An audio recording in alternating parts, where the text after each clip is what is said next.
Assalamualaikum warahmatullahi wabarakatuh. Halo teman-teman, di sini saya akan menyampaikan materi bersama kelompok saya.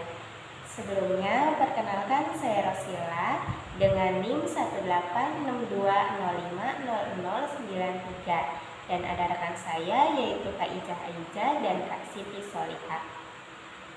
Kami di sini akan memaparkan materi kecerdasan naturalis dari MK Pengembangan Majemuk dengan dosen pengampu Bapak Chandra Apriyansa, SPDI, MPD. Baik, materi pertama yang akan disampaikan oleh saya sendiri.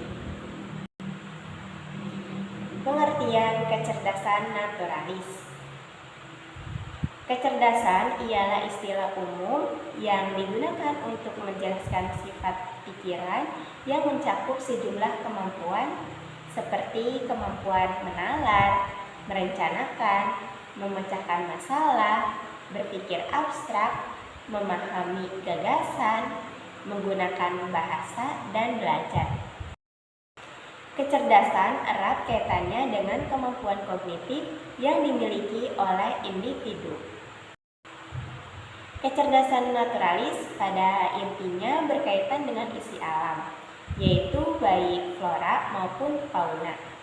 Oleh sebab itu dapat kita sintesiskan bahwa kecerdasan naturalis adalah kemampuan mengenali, membedakan, mengungkapkan, dan membuat kategorisasi yang berhubungan dengan flora dan fauna.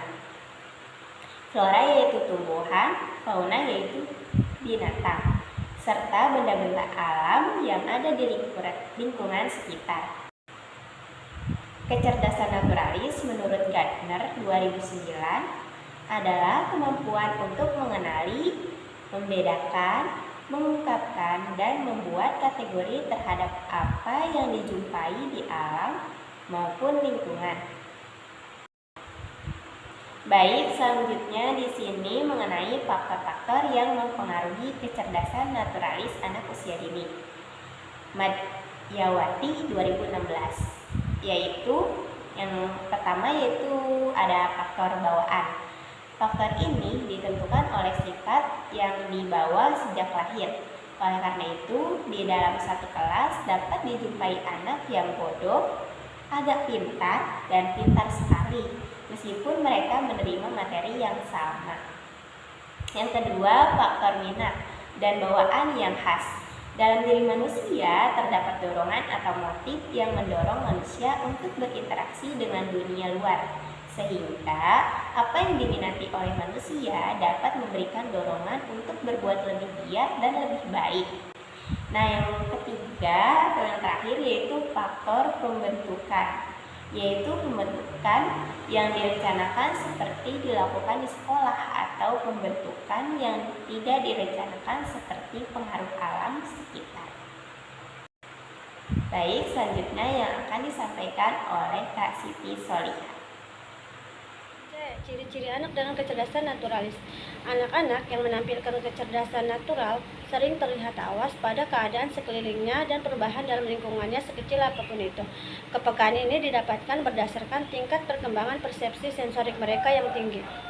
Indera mereka yang tinggi memungkinkan mereka mengenali persamaan, perbedaan, serta perubahan pada sekelilingnya jauh lebih cepat daripada orang lain dan sangat mudah mengkategorikan atau mengklasifikasikan sesuatu.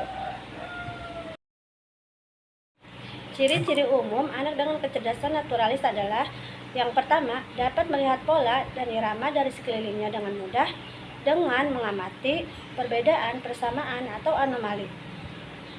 Yang kedua, dapat menunjukkan hal-hal di lingkungannya yang dilewatkan orang lain. Yang ketiga, memiliki ingatan yang tajam mengenai detail, sering mengamati, dan mudah mengingat hal-hal dari lingkungannya. Yang keempat, memiliki indera yang tajam dalam penglihatan, penciuman, pendengaran, sentuhan, dan bahkan mungkin memiliki indera keenam. Yang kelima, menyukai binatang dan senang mengetahui berbagai hal tentang hewan. Yang keenam, sangat menyukai kegiatan luar ruangan seperti berkebun, berkemah, hiking, atau mendaki, bahkan hanya duduk diam dan mengamati berbagai perubahan tidak kentara di lingkungannya. Yang ketujuh, menyukai buku atau pertunjukan mengenai fenomena alam. 8. Mengoleksi berbagai hal mengenai fenomena alam, objek alam, jurnal, gambar-gambar, dan tulisan hasil pengamatannya sendiri. Yang kesembilan, menunjukkan kepedulian mengenai ancaman pada lingkungan, termasuk pada ancaman kepunahan suatu spesies. Dan yang terakhir, mudah mempelajari karakteristik dan hal yang berkaitan dengan spesies di seluruh dunia. Jadi, seorang anak bisa jadi memiliki kecerdasan naturalis ketika ia menunjukkan ciri-ciri di atas ini secara konsisten. Untuk itu, terlebih dulu anak harus memiliki rasa ingin tahu terhadap alam dan lingkungan di sekelilingnya. Di sini saya akan menjelaskan untuk materi selanjutnya, yaitu strategi mengembangkan kecerdasan naturalis. Strategi pembelajaran untuk mengembangkan kecerdasan naturalis menurut Yuliani Nuraini, yaitu yang pertama, jalan-jalan di alam terbuka. Kedua, melihat keluar jendela. Ketiga, tanaman sebagai dekorasi. Keempat, membawa hewan peliharaan ke dalam kelas. Dan yang kelima yaitu ekostudi.